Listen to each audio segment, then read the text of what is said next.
안녕하세요. 네.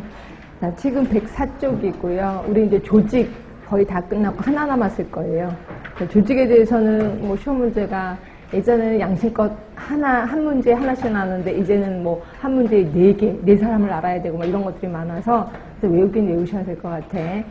자, 그럼 이제 쌩의 학습 조직 들어가겠습니다. 얘는 아직까지 한 번도 문제 나온 적은 없습니다. 자, 요거는 뭐냐면 자, 그 조직원들이 이제 일을 하다가, 뭐, 미국에서 새로운 프로그램이 개발됐대. 이제 그 중에서 한 사람이 그걸 배우러 갑니다. 자, 배워갖고 와서 이 사람이 리더가 되는 거예요. 자기가 배워온 거를 그 다른 사람들한테 알려주는 거죠. 그러니까 결국 배우면서 일을 한다라고 보시면 돼.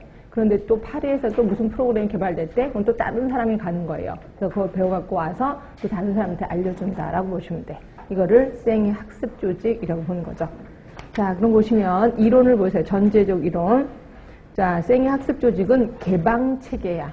그래서 주변 환경이 변화됐을 때 발빠르게 움직이는 거죠. 그리고 자기 실현적 인간관. 가서 배우고 오는 거잖아요. 그래서 자기 실현적 인간관을 전제로 했다. 여기 이제 쌩의 학습 조직입니다. 근데 그 밑에 조건 뭐 이런 것들 그냥 쑥 넘어가시면 될 것 같고요.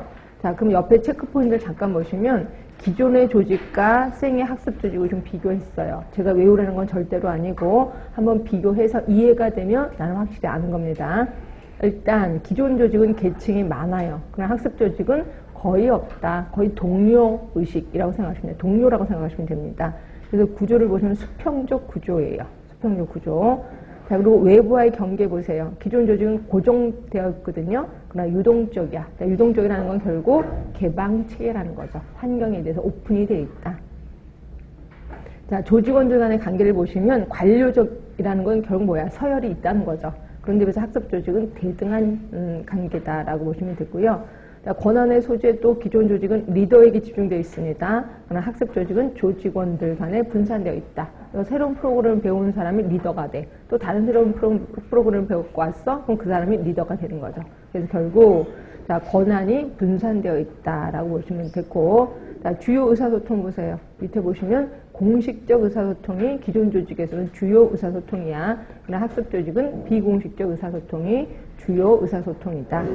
자, 변화의 대응력 아까 신속하고 유연한 게 학습 조직이라고 얘기를 했습니다. 굳이 외울 필요는 없겠구나. 그냥 쌩의 학습 조직이 뭐라는 것만 알고 있겠으면 되겠구나 라고 느끼실 겁니다. 자, 이렇게 해서 우리 조직에 대해서 다 배우셨고, 자, 그 다음에 조직원에 대해서 조직원 관리 들어가겠습니다.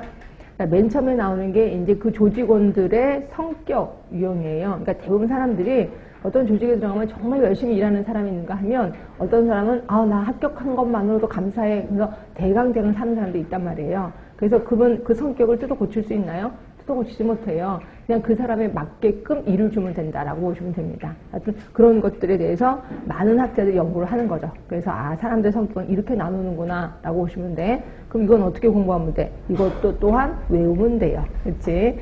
자, 볼게요. 프레셔스의 성격 유형.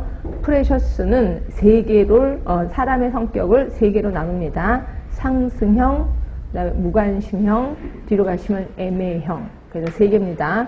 그냥 무상 뭐 외우시든지 뭐 상무에 외우시든지 하여튼 알아서 외우십시오. 순서가 있는 건 아닙니다. 그러니까 상승형은 위로 올라가는 거죠, 뭐. 그래서 계속 올라가서 끝까지. 나중에는 상층부에 올라가는 사람을 우리 상승형이라는 거고요.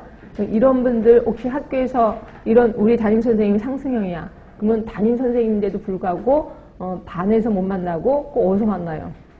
교무실에서 만나죠. 항상 교장 선생님 옆에 있죠. 이런 분들이 상승형이라고 보시면 될 것 같고요. 자, 그럼 무관심형. 조직에 대해서 관심이 없는 거죠. 그죠? 관심이 없고, 그럼 어디서 하느냐? 그냥 자기 스스로 어떤 놀거리를 찾아서 거기에 몰두하는 거. 이게 무관심형이라고 하는 거고요. 자, 그래서 보시면 조직에 대해서 소외감을 느끼고 열등감을 가져요. 그래서 하층부에서 형성이 된다. 말 그대로, 승진하는 거를 자포자기 하는 거죠. 자포자기형이라고 보시면 되고요. 자, 권력에 대한 야망도 거의 없어요. 조직의 일체감을 느끼지 못하고, 직무 외에 생활에서 보람을 찾는다. 그래서 외부 흥미형과 유사하다. 외부에 흥미가 있나 봐요. 그렇죠?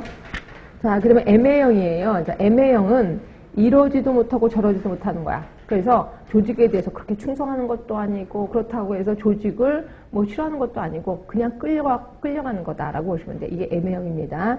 자, 그래서 보시면 비판 능력과 전문식을 소유하고 있어요. 그러니까 똑똑하긴 해요. 그런데 조직에 대해서 적극적인 참여도 못하고 참여 거절도 하지 못해요. 주로 연구소에 있는 연구원들이 그렇다라고 보시면 돼요. 그래서 연구원들은요, 그냥 앞에서 대놓고 얘기도 못하면서 뒤로 가서 꾸성꾸성대고 되게 말을 많이 합니다.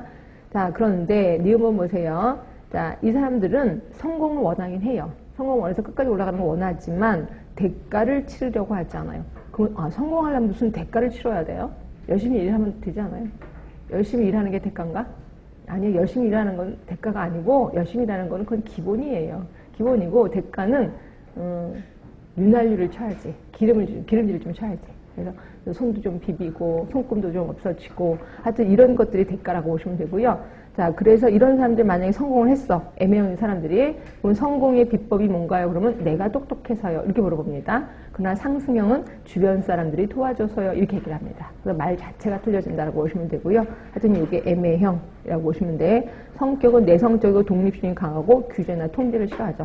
아, 우리가 알고 있는 연구원들이 맞겠구나라고